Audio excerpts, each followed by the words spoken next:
Hi, my name's John Cachia and welcome to Cash Talk, where there'll be no boundaries and a lot of straight talk. All things money, business, and just everyday stuff. Hey guys, before we get started, just a quick reminder that all the information in this podcast is of a general nature and not tailored to your personal circumstances, so please seek personal financial advice before acting on this information.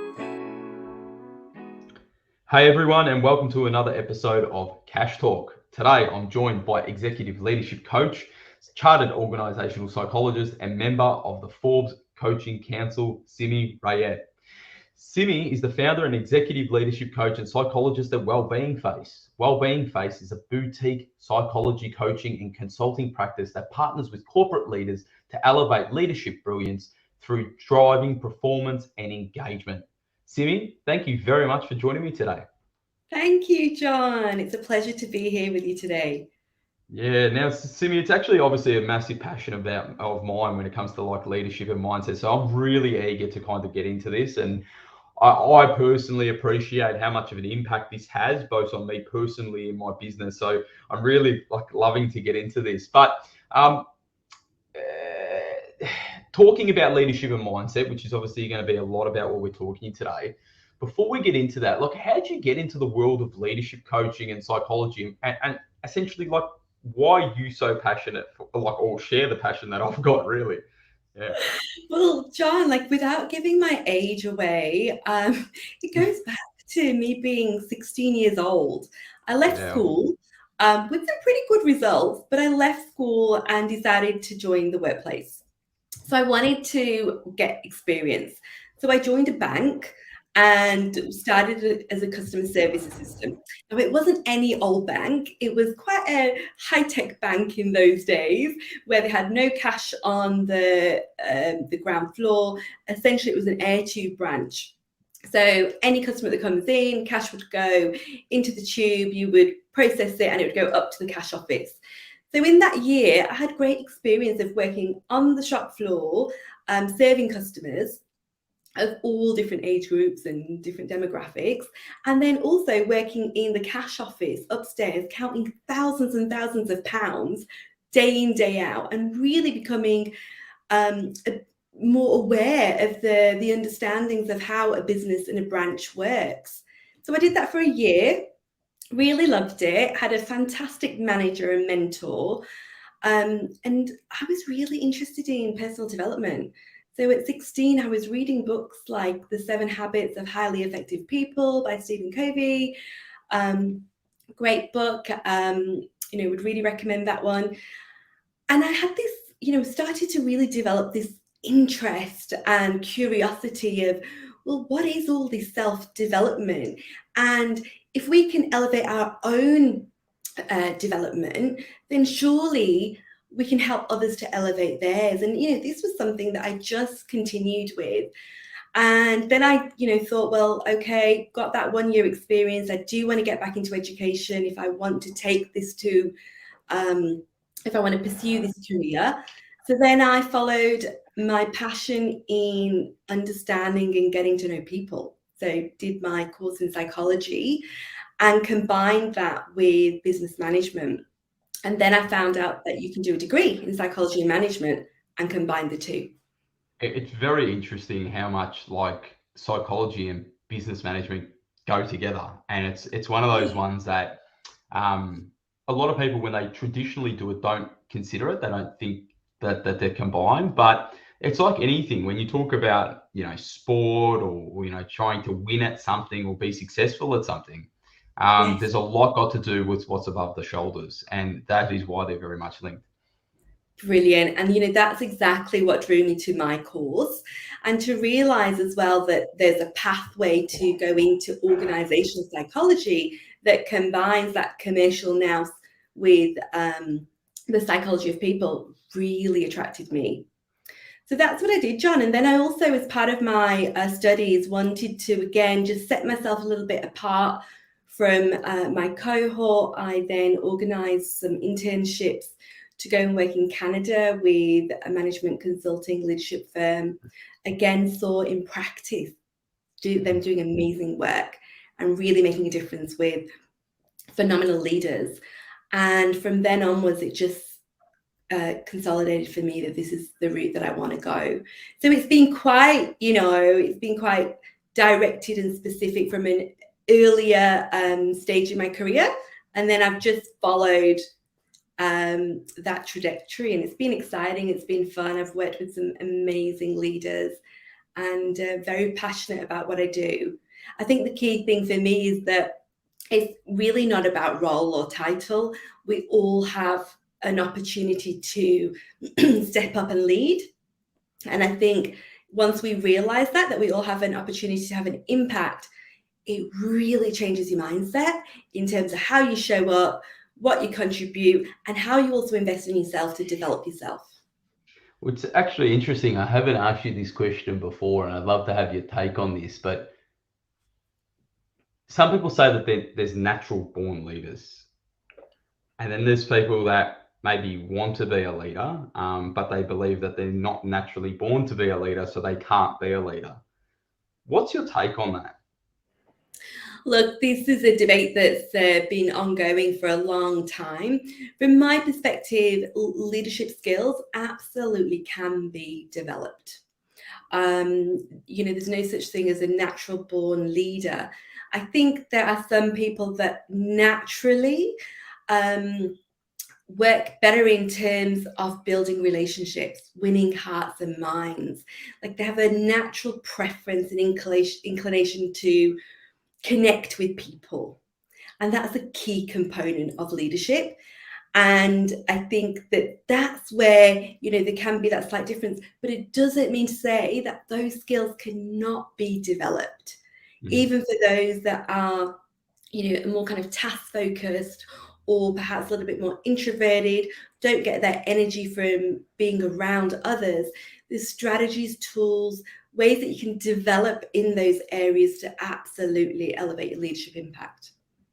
Yeah, it's always been one that I've thought about because people have always referred to me as like a natural born leader. When I was in kindergarten, so obviously maybe I don't know, 4 years old or something like that. My mother tells me a story that she'd rock up to the kindergarten and I'd be reading the book to the class, sitting everyone down, saying, everyone, come on, let's sit down. And and I'd be the one saying, hey, let's go play this and let's go do this. And, obviously along my lifetime, you kind of get that thing is like you're a natural born leader. But, I believe, yes, I had maybe a good grounding from, skills that I was taught even at that young age. And they've just enhanced. And I'd love to flesh some of those out, which we'll discuss. But leading on from that, what do you think are the attributes that make successful leaders today? So there's obviously a lot of different attributes, but if you kind of had to speak about some of the ones that you think are most important, what would they be? Yeah, look, I kind of group them into 4 main areas.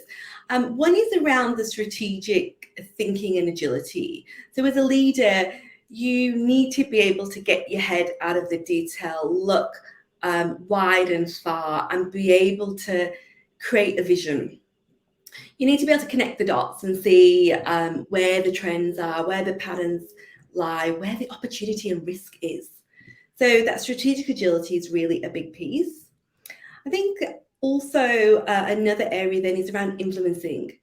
You need to be able to influence, persuade, negotiate, and communicate with those around you. And a big part of that is not just about getting people bought into the vision, but really bought into the bigger purpose. What is the why behind what it is that you're doing, and then how do you connect people to that why? Then the third area would be around building relationships, and really about how you connect with others, understand them, and bring out the best in them. I was going to say one of the interesting things about both of those points is that I've been reading a lot into this, and you could have as a leader a super clear vision, but if you're not getting the people to kind of buy into the values and the reason why that vision needs to be done and what's the greater purpose, the vision will just sit there on the whiteboard and not actually be done. And when these leadership skills, I want to say that obviously me and Simi have a big focus on business, what we're talking about today, But this is also in regards to anything. We're talking about team sports being the same scenario where they're trying to win at something. This could be essentially the vision for your family and the way that you want your culture and your family to be. Leadership goes throughout life in all of these different attributes. But yeah, so the three are very important. Sorry to interrupt you. And the last one. And the last one, well, you actually raised a really good point, John, and I really like that you said that leadership absolutely is personal and professional. It's throughout our lives. And I think the sooner that we understand that, we grasp it, we don't then pigeonhole ourselves to certain roles and certain ways of thinking. But the last area is really about execution. So you can be this great leader that has this vision and strategy and get people on board and influence people, but then you also have got to have this capacity and capability to execute. And say, for example, as a solopreneur, that execution is predominantly going to be down to you. If you're leading a team, you're then going to be executing and delivering through others. And that execution piece is so key. So I think those are the four kind of main areas, the specific skills and traits that sit under each of those four areas. But I like to kind of describe it in that way because it gives you very much an all-rounded view of the key areas. And it's a really good one for like you wanting to improve on your leadership skills. It's a very good way to kind of have a framework to work towards. And for people that obviously know me as mainly as a financial advisor, I do have a very, very big passion in regards to business. And I actually refer to myself probably as a better business leader than I do as a financial advisor. There's some great financial advisors and I know a little bit about money, but this is my obsession around this because I know the impact that you can make when you get this right. And I was very fortunate. It was 2017 or 18. I got invited to go to Stanford University in California and went over there and I studied about strategic leadership and essentially strategic thinking. And how important it is immense, to say the least. And we can't. I'll put it to you this way. Steve Jobs, great leader, great visionary. Okay, if you kind of think about his people mastery skills, the ability for him to lead to a business that now Apple is got the biggest market cap or the biggest organization in the world. Okay, but people sometimes forget that he actually wasn't good at one thing. Yeah. Okay, and he wasn't good at, as I call, getting it shit done. But the reality is it's actually the execution. Okay. And it's like, whoa, what are people were talking about here? Yeah. But he had a close friend and an ally of Steve Wozniak. Okay. And this is the theory around the visionary and the integrator. And but Steve Jobs had the understanding where his weakness was. And this is where the leadership skills come in. It's to also surround yourself with those right people to build those strength in numbers or those strength in people. And Wozniak was able to do that. And so he, visioned this iPhone being created and Apple being what it was, but he linked up with Wozniak to bring that to life. And that's where that then leadership partnership took it to the next level. And it's an incredible story and journey, John. And if you look at the first part of how kind of Steve Jobs managed his team and the organization, the second time he came around, it was very, very different. And he realized that the way that he needs to win over the hearts and minds of his team had to change. It was incredibly, a real transformation. But what's really interesting is that as a leader, you don't necessarily need to be a master in all of those four areas. And quite often leaders trip themselves up because they feel they've got to be this all-rounded leader.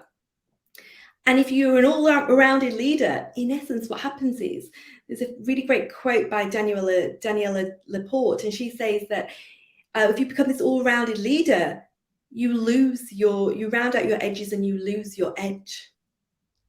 And to me, that really speaks volumes, doesn't it? Because essentially, it's just what you said.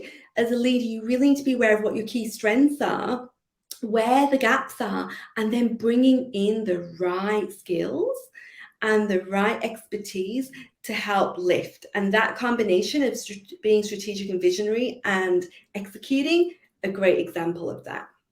And I think, and you'll probably get onto this around like what I'm observing, and please, you're the specialist in this, but I'm finding that the modern leader, or the really successful modern leader, has finally unlocked the true recipe to success, which is culture and people.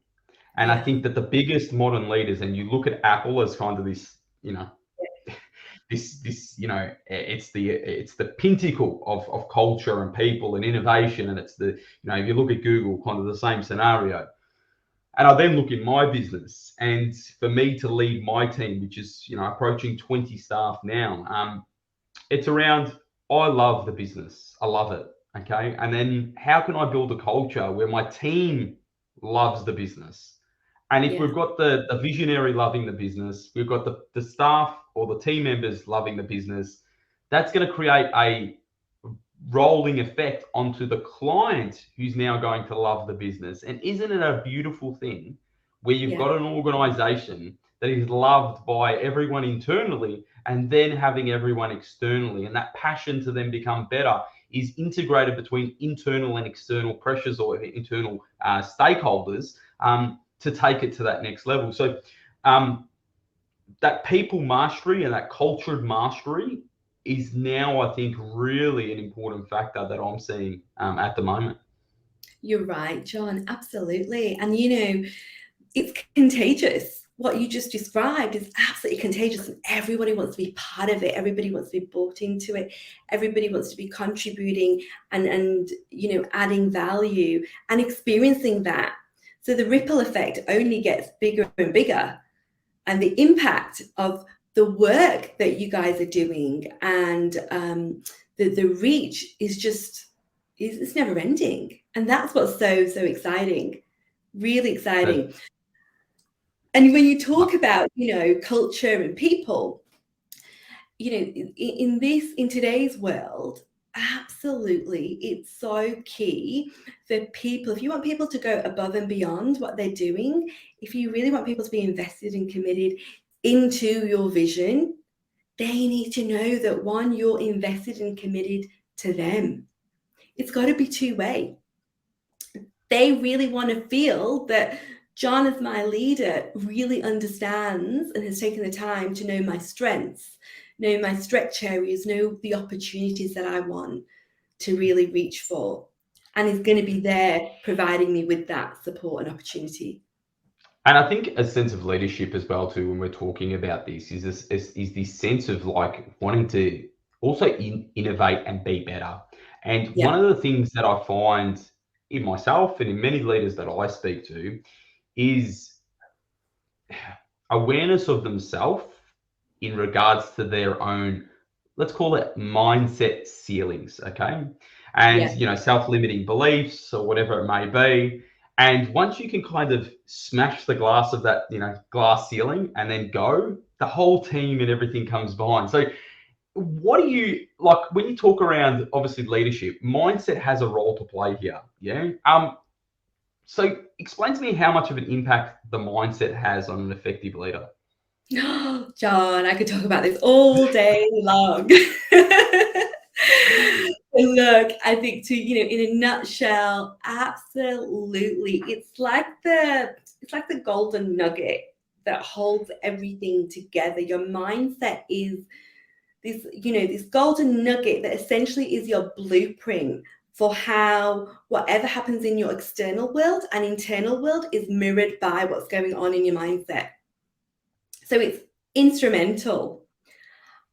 It's actually interesting because when we talk around wealth creation, when we're obviously working with clients with their money, one of the big things that we start with is their money mindset, and their, where their values have come from has taught them about their mindset, and the way that they interact with money is all got to do with the way they think about it. But it comes from places. And what we do over time when we're working with them is to try and unshackle that mindset that they've been kind of held back from, and then teach them new techniques. And, many people have heard the mind is a muscle, you can train it, like literally like your arms or, your biceps at the gym. It's the same with that. But then take money as one aspect of the mindset. When you think about like your business or your life, that mindset, there's just so many kind of self-limiting beliefs that have been just ingrained from you, from what you've picked up. Like, my grandparents came from a country that was bombed by the Nazis for 4 years. Yeah. They literally were worried about, food on the table. They came to Australia with absolutely nothing. So the amount of trauma that caused them, and the amount of kind of like, cocooning, let's call it, was crazy. And that like went through, my parents, and then to me, that's like generational changes. And so when it comes to then breaking those, it's very, very difficult. Okay. It's not easy. Okay. But first thing first, and you'd 100% agree with me, is to start learning what your mindset actually is. Yeah. And then from there, trying to then build up on it. And for leaders or for people wanting to succeed, period. Yeah.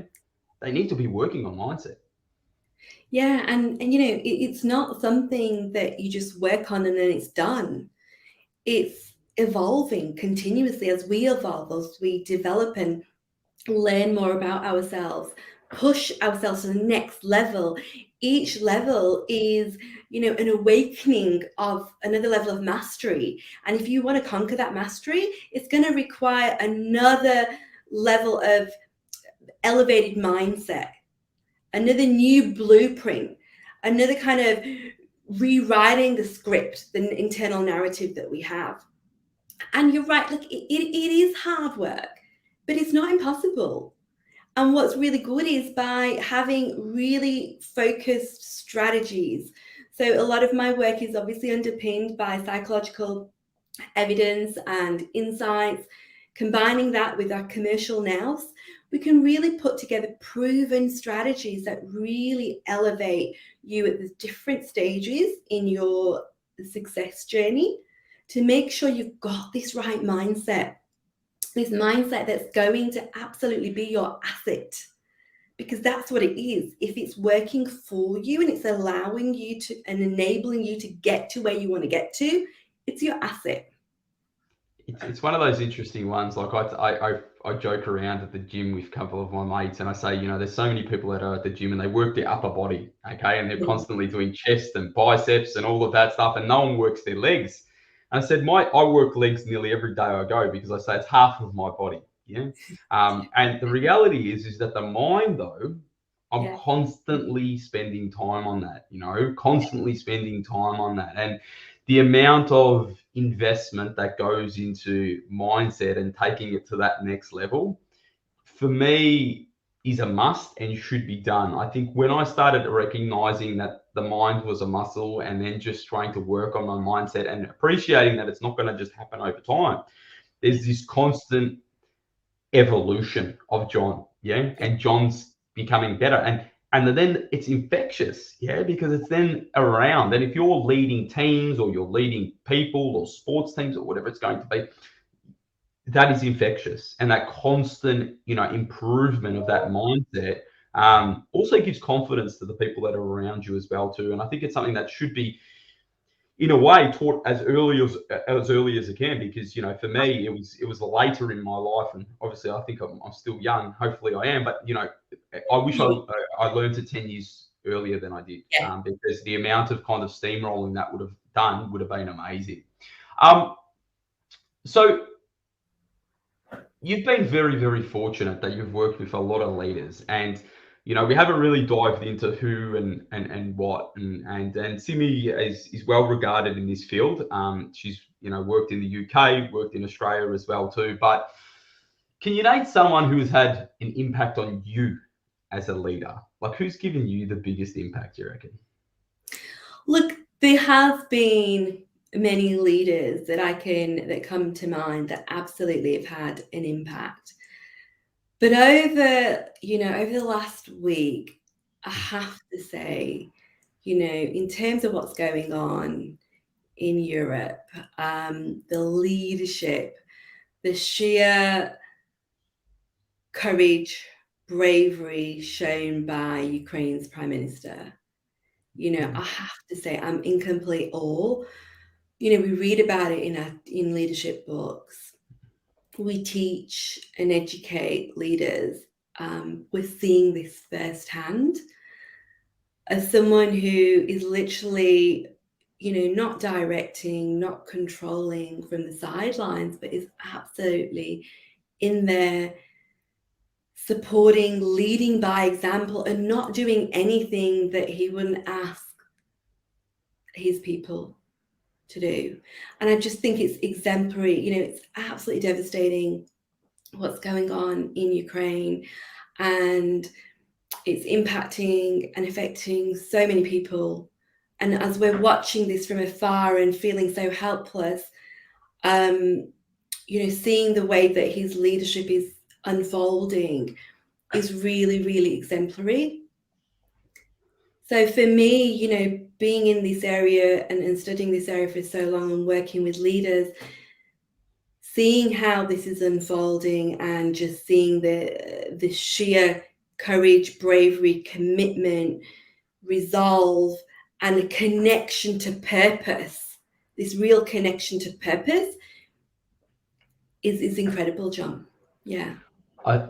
It's extremely sad what's going on there. And it's unfortunate what I'm about to say, but if you look back in history, it's sometimes in times of despair or in times like this where the greatest leaders show their skills and their importance. Yeah. The world needs more leaders, okay? And I think that leaders around the world need to be looking at the Ukrainian prime minister or president. I'm not sure what his title is exactly. He's a absolute great leader, regardless. And look at these examples and why we need to be teaching and educating people to be great leaders. It's not just for times of war. It's to be better. Yeah, it's to be better in whatever we're doing. Yeah, and I agree with you. It is absolutely galvanizing leadership. Okay, it is one that everyone is connected to, regardless of if you've met the person. You are connected, and this is where leadership is absolutely amazing. That you look back in history and some of the greatest leaders that are etched their names in the history books. It's their ability to band people together. Now you look at, for example, the likes of Winston Churchill. Okay, who's another leader who's etched his name in history. When the Nazis were about to come over the little bit of water that was between France and England, he galvanized the people in the United Kingdom to fight against that for their freedoms, and eventually that was the Western Front that kind of pushed the Nazis back. And that was literally from one man kind of galvanizing. Now I know that there was a lot of people involved, but it was very, very important that happened at that critical time, and we're seeing it once again. And if we take this on a very, very lighter note, okay, if you think about like a sporting team, and I'm a Liverpool fan in soccer or football, and there was the time when Liverpool was 3-0 down against AC Milan in the Champions League final, and Steven Gerrard kind of got everyone together, kind of galvanized the team, and they ended up winning the Champions League final. And I know I'm trying to take it away from war because I want people to understand these attributes and these skills are in anything we try to succeed in. Okay, even in regards to your personal life, even in regards to your family, the way you lead your family and your home and your domestic home will set the foundations for your children to what they are going to inspire to be and what they want to be a part of and what that family culture looks like. This is not just about business. This is about life in general. And those leadership skills are very, very important. Absolutely, John. I think you really hit the nail on the head. And I think at the end of the day, as a leader, personal life, professional life, it's recognizing it's not necessarily about what we say, it's what we do. Our actions speak volumes. So really believing in your people, really believing in your vision, that's all great, but then show it with actions. Bring it to life for people so people can experience it. Because when people experience it, they're part of it. They feel they're part of it and they want to be part of it more.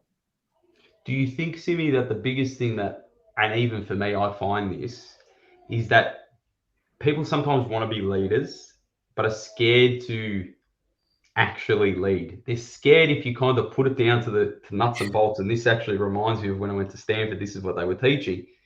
It's this scared of failing.